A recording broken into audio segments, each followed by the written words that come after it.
Hey, Laura, welcome. Thank you so much for having me. I'm excited to be here. You mentioned this being a high energy conversation, and I'm all about high energy conversation. So we'll both take it up a notch. We are both going to be as high energy as we Yep. possibly can. It's still before noon. It's still technically morning, right? So It we is don't have still that technically morning, that so we've got afternoon that fatigue. going for us. Yes. So I mentioned this to you before we started recording that this time management, which you're arguably one of the world's leading experts in, right? This is your sixth book that you just wrote on that topic. You know, most people write a book on a topic, and then maybe they write another book on another topic. So I love that you have not doubled down, not tripled down, not, right? I mean, what are we, quintuple, Six sextuple? tuple down, six I think tuple it's down. you I don't know. Is that sextuple even a down. word? Yeah. I mean, right. So that'd be like if I wrote six books on morning routines, right? Which is, your depth of knowledge in this space has to be, pretty extraordinary. So I'm excited. I was watching this morning your YouTube video titled "How to Gain Control of Your Free Time," which has a pretty extraordinary 7.4 million views. What year did you record that, by the way? Yeah, so I did a TED Talk in 2016, and that's what that video is. So it's exciting. It got 7 million views on YouTube, and I think it got like 13 million over on the TED site. So that's kind of awesome as well. That's It incredible. it apparently people think a lot about how they would like to spend their free time, usually Yeah. wishing we had more of it. But So you said something in that. I wrote this down, a quote that you said. You said, we don't build the lives we want by saving time. We build the lives we want, and then time saves itself. That is a profound statement, and I don't really know what it means. So, for everybody listening, I'll say it again: we don't build the lives we want by saving time. We build the lives we want, and then time saves itself. What did you mean by that? Yeah. So when people decide that they want to spend their time better, almost inevitably they focus on how they can spend less time on various things that they do not wish to be doing. And if you read a lot of time management literature, you'll see it's often structured this way. Like we're going to help our readers, our viewers, our listeners find an extra hour in the day by shaving bits of time off all the stuff that you don't want to do. And so then you get these somewhat ridiculous hacks like, if you send a lot of emails where the answer is okay, just type K instead of okay. And like, woohoo, now I'm going to have this great life because I've been typing K instead of okay in my emails. Obviously, it does not work like that, right? Yeah, yeah. Like you do not achieve something awesome and amazing and enjoy your life by typing K instead of okay in your emails. Like even if you send a vast quantity of emails, Yeah. we're much better off focusing on the question of what we want to spend more time doing in our lives, what we would like to fill our lives with, what is meaningful and enjoyable for ourselves and the people we care about. And I find that when we put those things into our lives, we pretty naturally spend less time don't wish to do, whether we found cool email hacks for sending okay instead of okay or not, we are spending less time on those things just because the stuff that's awesome is taking so much time that it crowds out the rest of the stuff. I mean, we only have 24 hours in a day, so you're always pushing against things and you want to make sure that more of those hours are filled with the good stuff. That makes sense. So instead of trying to like save time so you have more time to do things you want, just schedule the things that you want to do that fill you up, that light you up, and then that kind of crowds out the unnecessary, or unproductive busy work. Yeah.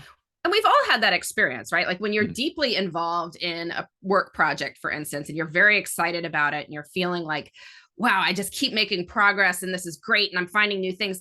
Like you're not checking your email 6 times in a row and reading things that you didn't want to. And like, you just don't, because your time is more valuably spent on this cool stuff. And, yeah, it happens in our personal lives too.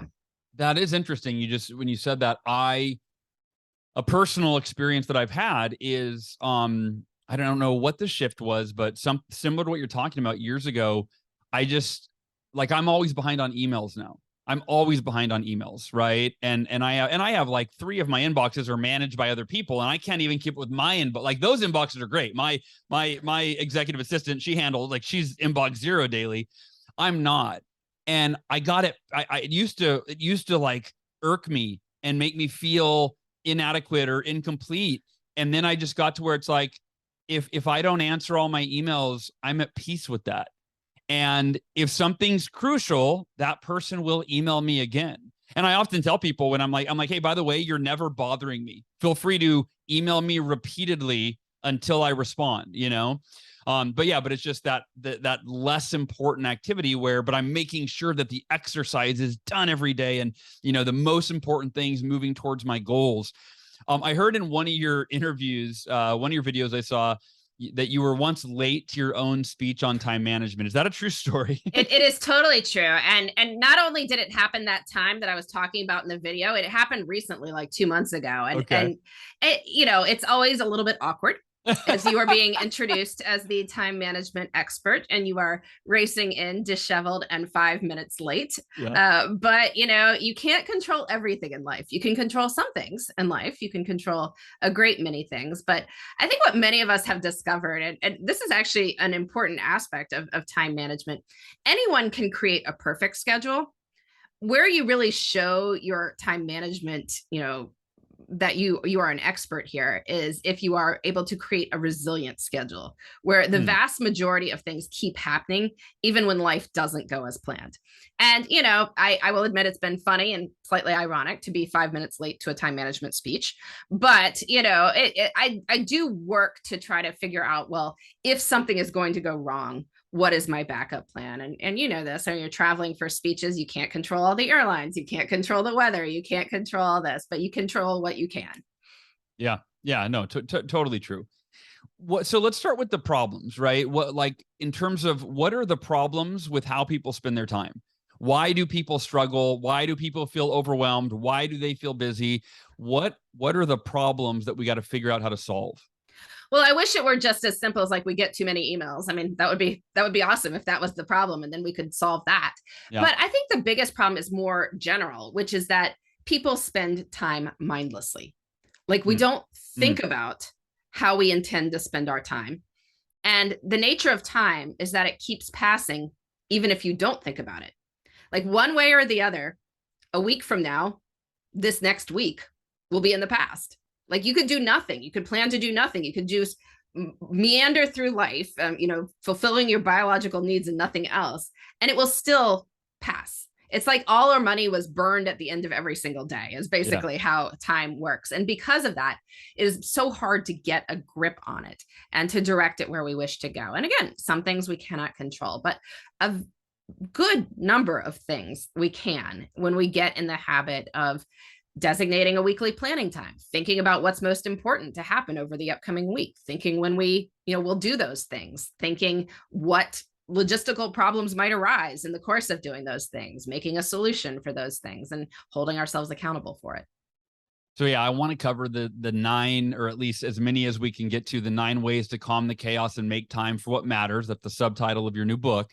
I have a question though that just came up for me that's related to time management, in terms of, you mentioned that time is going to pass, right? You can do nothing and the day will go by, the week will go by, right? So time is going to pass. So I'm almost curious. I'm curious as to your take on almost the esoteric spiritual perspective that time is a construct. What I mean specifically is, right, that the only moment that exists is this moment. Right. The past doesn't exist. The future doesn't exist yet. It's always, I'm really thinking of kind of Eckhart Tolle, the power of now concept. So I'm curious your thoughts on time as it relates to, only really existing in this moment and how that relates to managing time. Is it really managing time? Is it managing tasks? Is it like, how do you correlate those two? Yeah, we're going to get philosophical here. Yeah. It may be true that the only, the current moment is what is mattering. And then we can dive down. How big is the current moment, right? Is it a second? Is it a proportion of a second? Is it a moment? I don't know. What is our working memory, construct there? So there's a lot we could go down into angels dancing on a head of a pin there. That may be true, but I think that time is a very useful construct. It may be a construct, but it's an incredibly useful one in the sense of maybe the future is completely unknowable, but my kid is planning on me picking him up at school at 3. So I should probably manage to make that happen. Yeah. We can't live in this world without thinking about what will happen in the near future, what needs to happen, what we would like to have happen, and anything we need to do to make those pieces all fit together. I also think actually that time in the past winds up being a useful construct as well. Mm. I mean, it may be gone, it may be Yeah. over, maybe Yeah. nothing we can do to change it. So we probably don't need to worry too much about it. But much of our life is memory. Like much of our self-concept is memory. Much of what we think of, have I had a good life? It's based on memory. And the more we can do to create interesting memories, the more we can do to create enjoyable memories, will give us a richer and fuller life in the present. And so we can guide our actions in the present toward thinking about what future us will want to be looking back on, right? That what gifts we can give our future self in terms of what we are doing now to create interesting memories for future you to be comforted by. Yeah. Yeah. There's right. If you lived in a world or circumstances where you could do nothing and everything would be taken care of for you, right, then I think it's easier to enter that into time is just a construct and I live in the now. And right. But it's like, okay, but do you have a plan for picking up your kid? And do you have, and like tomorrow you're meeting with a client or you have a project due, like, so to your point, like in the world that we live in, you can get all esoteric if you want, but the practical application of how you manage your time, can be the difference maker in the quality of your life and whether or not you achieve your goals and all those things. So let's talk about the solutions, right? The new book, Tranquility by Tuesday, 9 ways to calm the chaos and make time for what matters. One thing that I read is you had 150 people implement these 9, you call them rules in the book, the 9 rules. You had them do that for 9 weeks. What were the results from that? I mean, what a cool thing, by the way, that you didn't just write the book and go, here you go. Part of writing the book was having 150 people before the book was ever released to actually go out there and implement these 9 rules and see what happened. So talk about that. Yeah, well, I mean, you're right. Self-help for busy people. You want to make sure that it actually works. Yeah. So that was my goal there. I realized over the years that I had been giving a lot of the same time management advice to people that I've seen thousands of schedules. People have shared them with me, ask for feedback. I found that even people in very different professions, people in different phases of life, I was often saying similar things like, oh, it would help you if you did this. And so I started keeping a list of what is this. And this honed down to 9 rules, we can call them. If you don't like the word rules, just call them strategies, ideas, anything else that doesn't sound quite so constraining if that's going to bother people. Yeah. But anyway, to hone this down to 9 ideas that I think are incredibly useful. And then to make sure that they truly were useful, I recruited people to try them out. So for the Tranquility by Tuesday project, I had 150 people learn these 9 rules over the course of 9 weeks. Each week, they would learn a new rule. They would answer questions about how they planned to implement the rule in their lives. They would report back a week later about how the rule went. As this was going, I was measuring them on various dimensions. So, I have a time satisfaction scale that people were giving themselves ratings on in the course of the project. And the good news is it does appear that these rules work. With our survey, we found that when people followed the rules over the 9 weeks, their time satisfaction score on the scale of 13 questions rose 16%, which, it's not doubling. Yeah. But anyone in the money management field would be pretty excited to get a good return on investment. Returns. Yeah. Pretty good return on investments over 9 weeks of work. So, I think people should view it that way. Like, these are people, anyone who volunteered to do this, like they're not living in a disaster.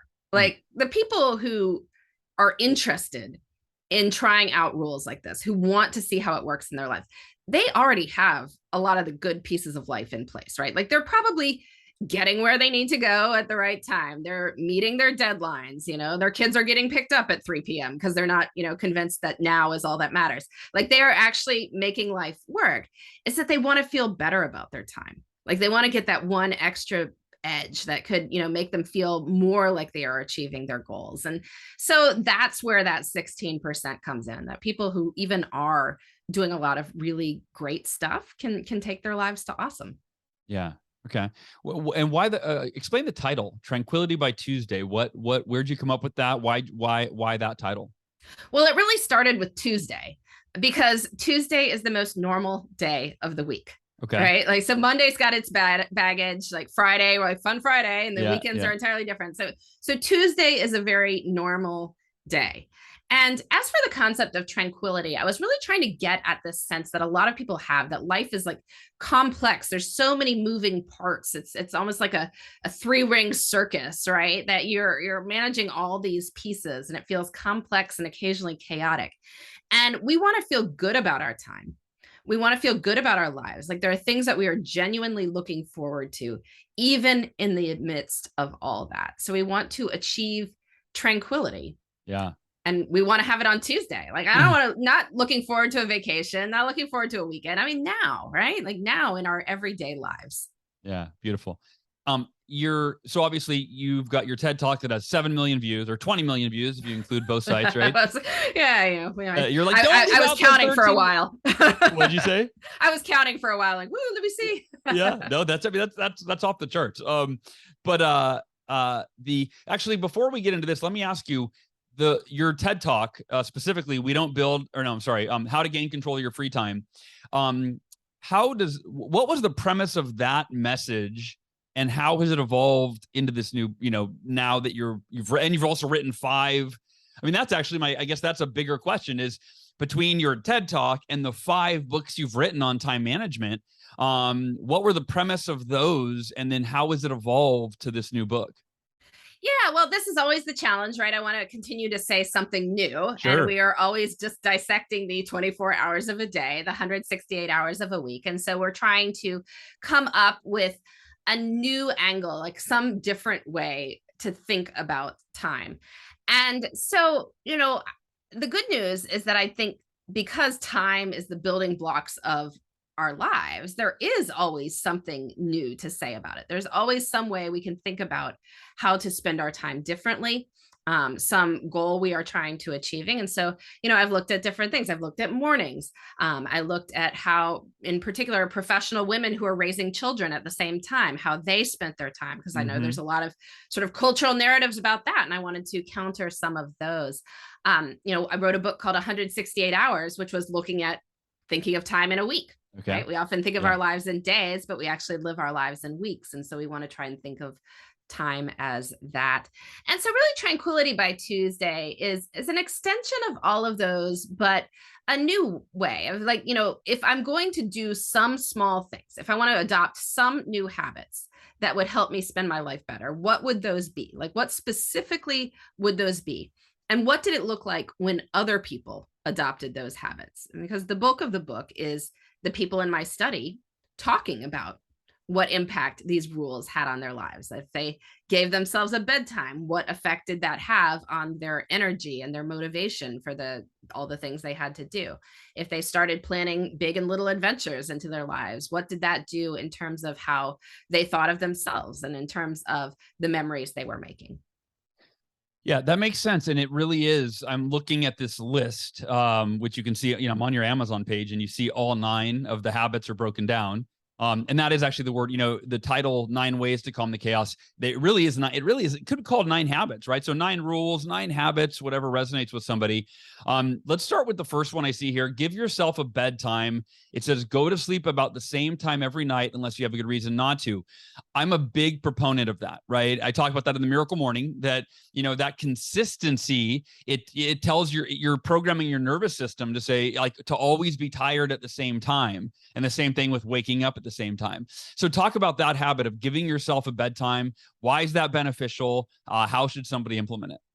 Well, as you know, a lot of people don't sleep that way, right? Yeah. That they have sleep that is all over the map. I've found from time diary studies that most people are, in fact, sleeping enough from a quantitative perspective over the course of the week. But what often happens is that they are undershooting some nights, and then they are overshooting other days. So you're either exhausted, or it's hard to maintain good habits if you can't really control what time you are waking up in the morning, or you're crashing on the couch at night. It's just hard to maintain good habits when you're not sleeping in an orderly way. And so, since many adults can't necessarily change too much the time they wake up because of work or family responsibilities. That's sort of Sure. set in the morning, right? You can't necessarily sleep in the morning. The only variable that can change is the time you go to bed the night before. Mm. And so that's what we need to look at. Most people set their alarm for a certain time in the morning. They don't necessarily set an alarm to go to bed the Yeah, night before, but why not? Like, I think totally. we should have a time we are aiming to be in bed, a time you start winding down in order to make that bedtime possible. And, we're adults. Like, if you have a good reason to blow through your bedtime, like, Or be my date guest. night or, Date night, whatever. I don't know, you got concert tickets somewhere, like, enjoy yourself. That is Sure. awesome. But if you are just sitting around scrolling around on your phone, like, turn it off. Know that your bedtime is coming up. You want to get in bed. You will thank yourself in the morning. It's about that. But I would, all these rules have a deeper reason too. Like, I want people to be well rested, and that in and of itself is amazing. Yeah, But most of us know the day has a beginning. We are a little bit fuzzier on the notion that a day has an end, but it does. sure. Every day has an end. And you can make a lot of choices about what you do with that, I don't know, 16 to 17 hours that you happen to be awake. But if you have it structured, so this is when I wake up, this is when I go to bed, you can start working with it in a more mindful fashion. It's like playing Tetris, like, the shape, you're just moving things around within it to make the game work. Totally. Totally. That makes sense. And I'm a big proponent. I have a bedtime alarm, right. That, and it's a whole process of like, okay, at this time I take my, vitamins before bed. And then 30 minutes later, I go to my room and I start reading a book and so on and so forth. All right. So the second rule is plan on Fridays. Think about your week or think through your weeks holistically before you're in them. Talk about that. Why Friday, and what does that planning session look like that people should be scheduling? So I think that this rule really encompasses two things. I mean, one is to plan, which is the most important part of it. I think everyone needs a designated weekly planning time. Mm, The reason for weekly is that we live our lives in weeks. sure. The 168 hours is truly the unit of repeat in the pattern of our lives. We don't just live on Tuesdays. We don't just live on Saturdays. We got all of them. So let's Yep. look at all of them as we are planning. So plan your life in weeks. And by having a set time, it's the same thing as giving yourself a bedtime. It becomes a habit.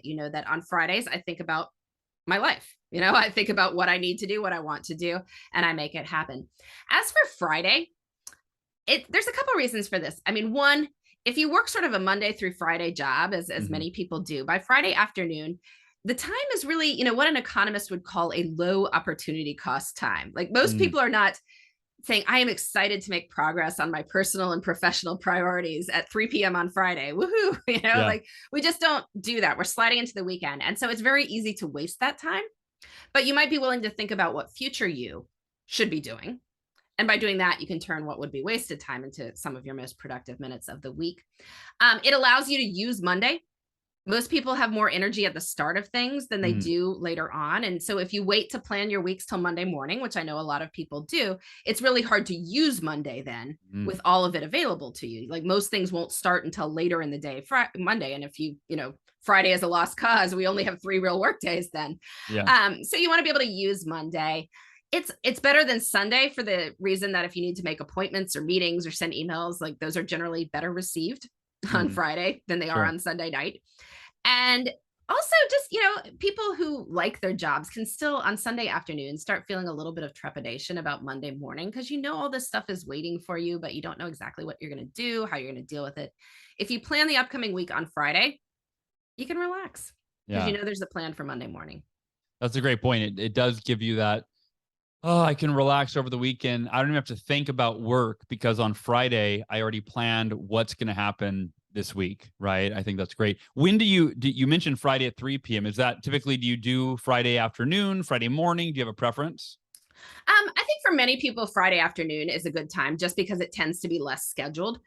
Most people are not really having a whole lot of meetings and things by Friday afternoon, but it can be Friday morning. I mean, it doesn't really matter. Sure. It's whatever works for you, just as long as it happens. I mean, Yeah. the actual time is what it is. It's that you want to make sure that you set a time that you can reasonably stick to.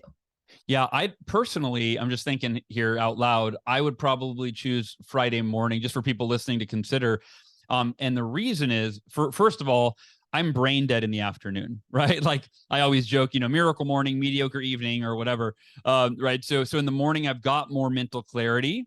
But also what I like about that is if you plan Friday morning, create your plan, now it's going to be in your subconscious mind all day on Friday, which will give you opportunities to go in and, ooh, I thought of something else. Ooh, I thought it right. And go in and revise it, go in and update, go in and fine tune it, go in and perfect it. So by the end of the day, Friday, you've really got it figured out and that clarity for the following week. So you can go relax and mindlessly, if you will, enjoy the week and not have to think about work.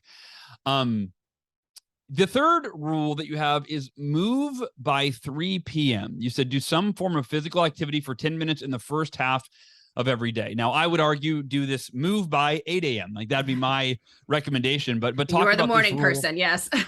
What'd you say? I said you are the morning person. Yeah, Yes. yeah. Yes. But talk about this rule, and how it relates to time management. Because like when I on face value, I'm like, well, that's great for exercise, right? But why am I moving by 3 p.m.? How's that helping me better manage my time?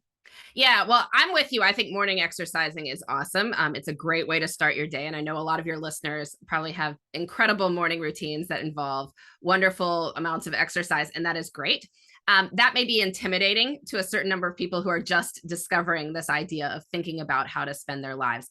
And if you don't have a every single day morning exercise thing built in, which many people can't, if they have travel for work, if their kids wake up at varying times, if they have phone calls with people in Asia or something on some mornings Sure. and not in others, it's harder for some people to build in every single morning exercise. But the perfect doesn't need to be the enemy of the good. I Yeah. just want people to do some sort of physical activity. And by doing it in the first half of the day, it nudges you to think through when you can take a break. I mean, many people do very sedentary sorts of work these days. Now, if you are cutting wood for a living, like you are already doing this, like you don't need to worry about this rule. But if you are not, if you are in a sedentary sort of job, this is going to nudge you to take a 10-minute walk break at Yeah. some point in your day. And that is going to have a couple of amazing effects. I mean, one, it's going to give you a lot more energy, right? There's pretty Yeah. good evidence that even doing small amounts of physical activity can boost our energy for quite a while afterwards. So you're going to find yourself just able to handle things better. You are going to be able to do your work without slamming coffee all afternoon. You Sure. are going to be more pleasant to be around if you take a real break and get out and get some physical activity. If you haven't done it by 3 p.m., this nudge, 3 p.m. is when people's energy hits a low Yeah. in the course of the day. So that's a really good time to do it if you haven't. But even thinking about just the aspect of time, this forces you to be strategic. Like a lot of people just wind up, you're on Zoom call 1, Zoom call 2, or if you're in meetings at your office or you're, meeting with patients or whatever it is, this forces you to look through your day and say, well, where could I engineer some space? And once you have that mindset of like, I'm looking at my day as a whole, I'm looking at it ahead of time, I'm looking at where I can make decisions about my time. Like that is a very good strategic mindset for pretty much anything you want to do. Yeah. Agreed. And mentioning like the energy and doing it in the middle of the day, it reminds me what I used to do is my lunch break, I'd have an hour lunch break and I would eat the first 30 minutes. And then I would go, I would right next door, we had a park next to our house, and I would go, and I love playing basketball. And so I would take my shirt off, I would go, and I would just shoot around for like 15 minutes. But it helped get the digestive process going, right? You're boosting up your metabolism. I got my vitamin D from the sun, right out there, also boosted the physical endurance so that I had more energy throughout the day, right? So, and it was just a really nice break in that middle of the day. So if you're listening, again, just different options, something to consider. Right on your lunch break, go for that 10-minute walk, get some fresh air, get some sunshine, get your heart rate up, right? And you'll benefit on so many levels. All right, so we have three rules so far. Just to review, and then we'll go on to the fourth. Give yourself a bedtime. Again, if you're listening, right, don't just listen, implement. Give yourself a bedtime. Number 2, plan. And if you need, by the way, a bedtime alarm to remind you, like, for me, it used to be like it was 1 hour before bed and it was, start winding down for your, 9 p.m. bedtime or whatever. Second rule, plan on Fridays. And I love that if you're not doing that, if you don't have a weekly planning time, schedule 30 minutes, 60 minutes, could be Friday morning, like I suggested, or Friday afternoon. anytime on Friday. Love that idea. And then move your body by 3 p.m. And even if you do a morning, miracle morning exercise ritual, consider incorporating a midday break where you get outside and you get some fresh air. And again, you just clear your mind after you've been staring at your computer for 6 hours or 4 hours or whatever. All right. Fourth habit or fourth rule: 3 times a week is a habit. This is interesting. I've never heard really this talked about. You said things don't have to happen daily to become part of your identity, and often can be more doable than always. So talk about that. 3 times a week is a habit. Yeah, well, we talked about how a week is the right unit to think of time in. Yeah. And, when we're thinking about a week, we see how much space we have, that, things can happen often, even if they don't happen every single day. And if you're only looking at a day, then many days you're like, oh, I didn't do it. I'm horrible. I'm terrible. I didn't stick with whatever it is. But, for a lot of stuff, it doesn't actually have to happen every single day. And I know probably many of your listeners are the people who do have these 7 mornings a week morning routine. And that's awesome if you do. But I found that even many people who talk about having an amazing morning routine, they're talking about doing it Monday through Friday. Yeah. Which is 5 times a week, right? Yeah. That's not 7. Sure. Like, it's not every day. And sometimes, it's more like 4, like Friday, for whatever reason, doesn't wind up in the everyday category. Like, where people can think they do stuff regularly, even if it only happens, say, 4 times a week or so. So Yeah. I think 3 is a doable amount. Yep. And often for things that people are thinking that these are, whatever you're talking about in your life that you want to do more of, like you think, it's important, means a lot to you, but it's hard to do because life is busy. So maybe it's family meals. Maybe it's practicing a musical instrument or practicing a foreign language. Maybe it's some sort of spiritual pursuit that you're doing. Like, you can feel discouraged if there's not a perfect time to do this every single day. And sometimes people just give up. They're like, I can't, as I'm too busy with work and the family and everything. I say, but can you find 3 times a week? Yeah. And often when people ask this question, they discover they may even be doing it once or twice a week, right? Like, they're not doing it every day, but they're doing it some. Yeah. And if the goal is 3 times a week, like, we're just talking small tweaks. We're not talking a total lifestyle overhaul. Sure. You can get to this. I mean, you want to eat family meals, but nobody's serving a pot roast at 6 p.m. Monday through Friday. Like, you can say, okay, well, we generally are, in fact, eating together on Sunday nights. And, we seem to be eating together most Friday nights. So all we have to do is find one more meal in the course of the week. Yeah. Now, we are a family that eats together, right? This can be part of your identity. And Yeah. so people love this role. They're like, I can do this. Yeah. I can become the kind of person who practices a musical instrument. I can become the kind of person who has a regular spiritual practice. I don't have to do the same time every single day, and I can't in my life, but I can do this. Yeah. I love that because it addresses a mentality that I think we all suffer from, which is the all or nothing mentality. Right. If I can't do it, and the perfectionist mentality, if I can't do it all, every day, or if it's not perfect, I'm just not going to do it. And you're giving people permission that, hey, something is better than nothing. Some is better than none. Right. And there are certain things that I do where I have a Monday, Wednesday, Friday rhythm. So for me, that is my 3 days a week. I do Monday, Wednesday, Friday. And then I have certain things I just do Tuesday, Thursday. And of course, things I just do Saturday, Sunday. Right. And some is better than none. I like that. All right. Number 5, the 5th rule: create a backup slot. So you said make a resilient schedule where your priorities still happen when life doesn't go as planned. What do you mean by creating a backup slot? So you want to have some open space in your life that can absorb anything that you intend to do, but that life has a way of sometimes making not happen. And so, we all have these priorities we want to spend time on, and then we get frustrated because stuff comes up. I mean, example I've used that somebody told me about is, they have an employee that they really wanted to meet with and give some celebratory feedback because they know the person's been going through some rough stuff. And it's like, very important. I want to do this. And it's scheduled for 10 a.m. on Tuesday. And then what happens at 9:30? Like, your biggest client has a total blow up. And of course, the 10 o'clock meeting gets moved because that's like the responsible thing to do. But you wanted it to happen. Yeah. And it gets very frustrating when life keeps intervening. So I think for anything that's important in your life, you need the equivalent of a rain date. So, it's like you have a summer outdoor party scheduled. If our picnic can't happen Saturday, well, we all know that Sunday is the rain date. And that means, something can go wrong. You're acknowledging stuff goes wrong. It's right there in the rain date name. But there's no question of whether it will be rescheduled or when it will on the rain date. So if something is important to you, create a rain date for it. What's the backup slot for it? And I know it can get unwieldy to sort of have like rain dates for everything. So Sure. you can get in the habit of just leaving a lot of open space. I mean, I try to leave Fridays, for instance, as open as possible. So it's there for, absorbing overflow from earlier in the week. Or if, an emergency happens and something gets bumped, that's where it goes. Yeah. Or if some great opportunity comes up, I know I've got space on Friday to handle it. Yeah. Yeah. I do something similar. I try to not schedule anything Friday or Monday.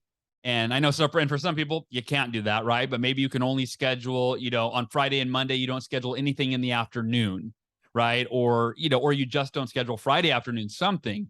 But I know the backup slot, like if you're listening to this, what does that look like for you? What's reasonable? What's realistic? Maybe it's every day. Maybe you can have 1 hour every afternoon. Maybe it's from 4 to 5 p.m. before, the end of the workday. And you just never schedule anything from 4 to 5. That's it.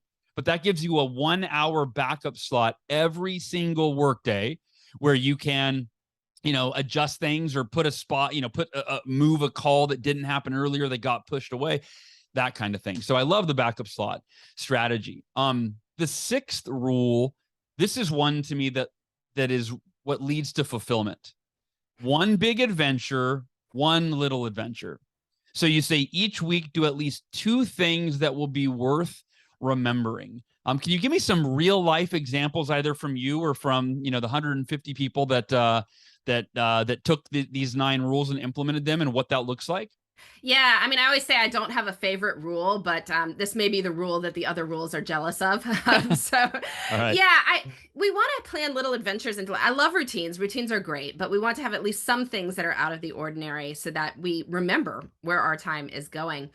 So some examples. I did the Tranquility by Tuesday project during the spring, and so this was, a rule people got kind of in early mid-April. Okay. And among the things people did, going to the local ice cream place on the first day it opened for summer. So that was an adventure that a lot of people had with their families. This was I guess Holy Week or something. Somebody played the part of the narrator in their church Holy Week service. That Nice. was one. Somebody took a walk to a nearby nature preserve where they had a bunch of blooming flowers, right? That was when like the magnolia trees were in full bloom. And so that's when they went and saw those. So that sort of thing, right? If somebody they were on a business trip and they went for a run in the morning around that city's harbor, instead of like just getting up and going to their meetings. So they had this adventure of seeing the city. So those were some of the adventures that people had. I love that. And I think that I'm just thinking out loud again that it could be as simple as just do something that you don't normally do, right? We're such, at least most of us, we're creatures of habit. I know for me, I live, every day is kind of like Groundhog's Day in some ways, like I'm doing the same things, going through the same rhythms, same rituals and routines. And yesterday was an example. Yesterday I was driving home, and there was unfortunately a semi had jackknifed across the highway. Luckily, I mean, nobody was hurt. But I'm in line and my wife texts me and she's like, "Hey, I don't know if you're in this right now, but in case you're wondering why it's not moving, you're probably gonna be stuck for hours. Find a different way home." Thank God for my wife, right? Boots on the ground, as I'm, I would have just sat there for hours and not known why. And so I ended up having to go a different route.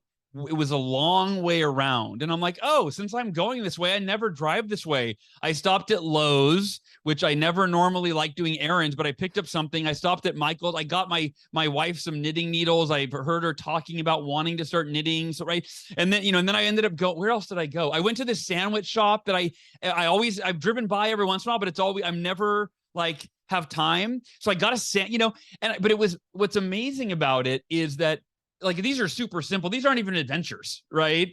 But it was just I did multiple things that I don't normally do, and it just created this different sense of enjoyment and fulfillment.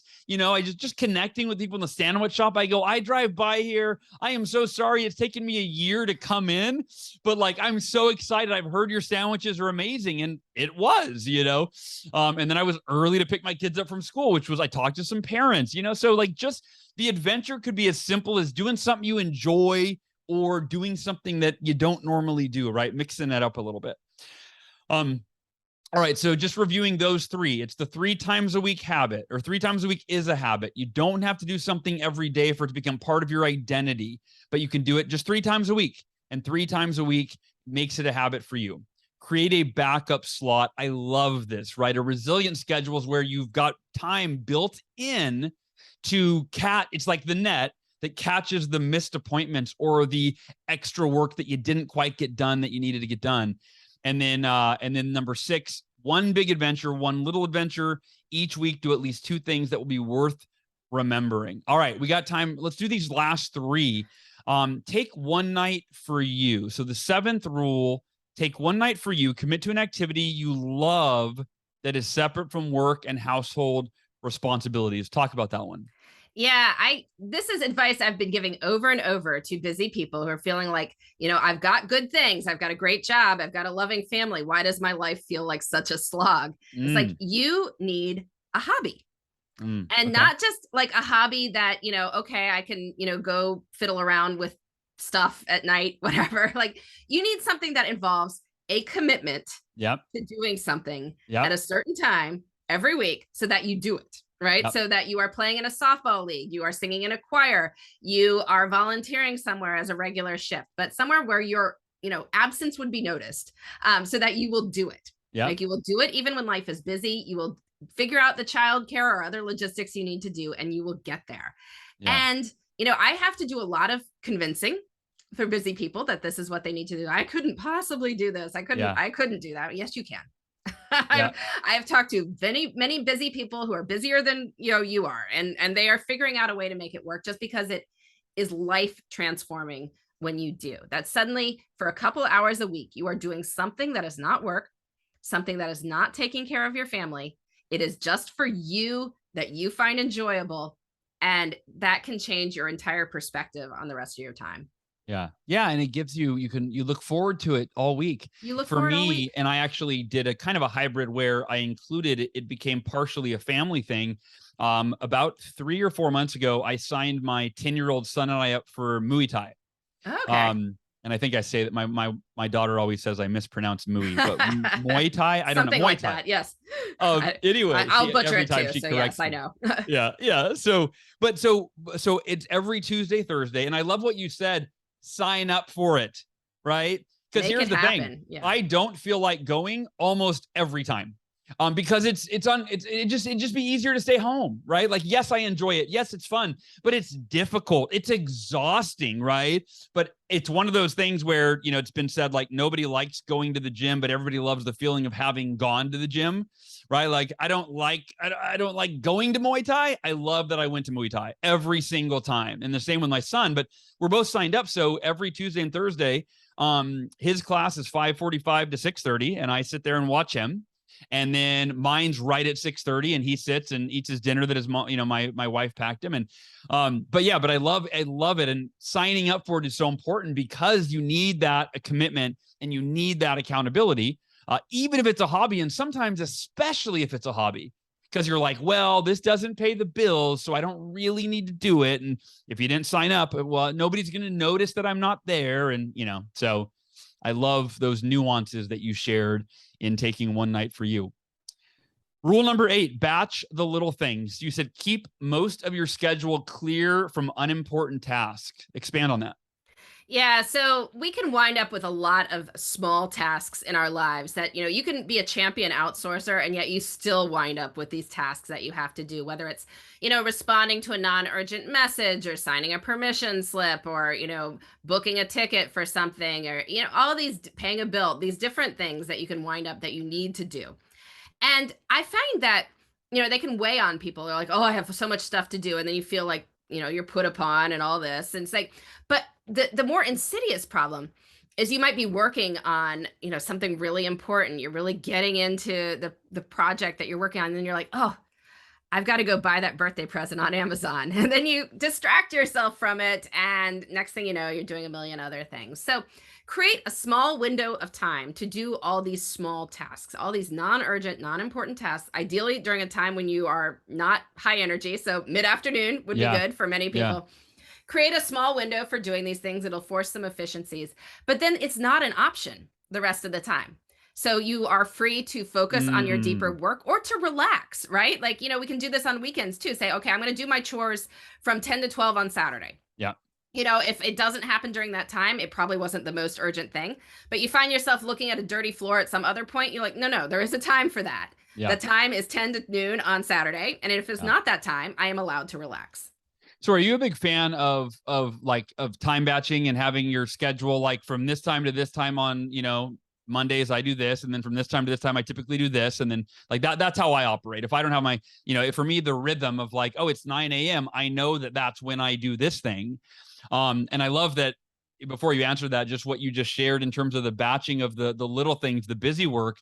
If you put that in the afternoon and you follow that rule where I'm not allowed to do these, non-consequential activities, the things that don't really move the needle in my business or my life, until 3 p.m., in the afternoon.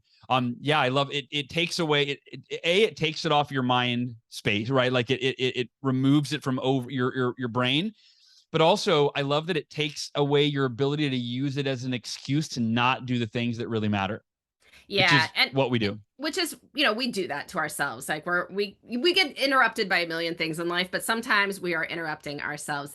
And you asked about batching. I think, it's important to know yourself. And if you find it is really good, like this day I'm going to focus on, research, and this day is on writing, or this day is on publicity, or whatever it is people do in their business, that can be great. Different people enjoy doing multiple things on any given day. Like, you just Yeah. have to know, do you want to have the variety? Do you like to have the complete focus on one thing? But you can have a variety and still all be doing important stuff. It's just, don't do it to yourself that you're like, well, I'm starting to work on this project, and then 5 minutes later you're ordering that birthday present, and then while you're doing that you're like, oh yeah, I see that there's an email from a colleague, let me just answer that. And Yeah. next thing you know, your time is completely chopped up. Totally. Yeah. You weren't able to get really deep and focused in any of it. All right. And the ninth and final rule, effortful before effortless. You said do active leisure activities before passive ones whenever time opens up. What do you mean by that? So even busy people have some amount of leisure time, but the problem is a lot of it is short in duration. It is unexpected, like you don't know exactly when it's going to happen, and you don't have a tremendous amount of energy when it does. And so screen time fits all of these constraints incredibly well. Like, you don't Okay. have to plan ahead. It's fine to be on Twitter for 2 minutes or 20 minutes, right? Like, it's all the same. Whereas, but the problem with that is because this sort of effortless leisure is so effortless, it winds up consuming the bulk of our leisure time. And that can feel a little bit like, wow, I'm a busy person. I'm building a career, I'm raising a family, I don't have that much leisure time. And here I am spending the time I do have looking at ads on Instagram. I would prefer not to do that. So I'm not saying you have to give up social media. Like, I love social media. I'm not saying you have to give up TV watching. There's a lot of great shows out there. People should watch them. But if you don't want to spend all your leisure time doing that, whenever a spot of leisure opens up, doing something that just requires a little bit of effort before you switch to the effortless can make both a possibility. So read an ebook for 3 minutes and then go stroll around on Twitter. At night after your kids go to bed, or after you finished your chores, do a puzzle for 15 minutes and then go stream something. Yeah. And one of two things will happen. Either you will be like so taken with your effortful fun that you'll just keep going. Like, your Yeah. book is awesome, you want to find out what happens, so you forget that Twitter binge anyway. But even if it doesn't, you can still have both kinds of leisure time in your life. Whereas if you start with the effortless, it is very hard to switch over to Totally. effortful. Yeah. Well, and so that's where my wife and I, this is a rule that's important for me because my wife, like, I'm lazy in my leisure, right? There's gotta be something there, lazy leisure, but I'm lazy in my leisure. And for me, I'm like, I just don't want to do anything. And my wife, thank goodness for her, she is like, no, we're getting out, we're going for a hike, we're going to see these sites, we're going to do all, like, she's effortful, right? And the thing is, kind of like the Muay Thai or gym example, or nobody likes doing it, but you love having done it. I always am so glad that she got me out of my comfort zone to do those fun things, to go see that site, to go to that event, to go to the social thing where I'm like, I don't want to socialize. And then I end up having an amazing conversation with somebody and I feel so filled up. Right. And I like what the take one night for you and committing to that activity that you love. to me, that can help with that, right? Like if you've got that weekly commitment, once or twice a week to go to your guitar lesson or your art class or your Muay Thai, however you say that, right? Then that, I think that almost like that one knocks out the other kind of thing. Yeah. Cool. Well, here's what I love about this approach and this book is that, and obviously the book's not out yet. I still haven't read it yet. It comes out October 11th, which when this episode airs, the book will be out, I believe, or right around that time. It's for pre-order now, though. I went and looked. You can pre-order it now.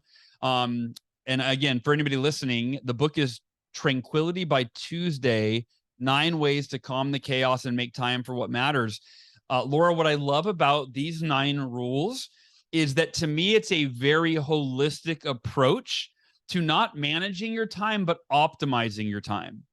And what I mean by that is most time management books and strategies are really about how do you more effectively get your to-do list done, right? This is how do you have a life where, yes, you are productive. Yes, you get your to-dos done. Yes, you plan your week, but you're also doing things that you love.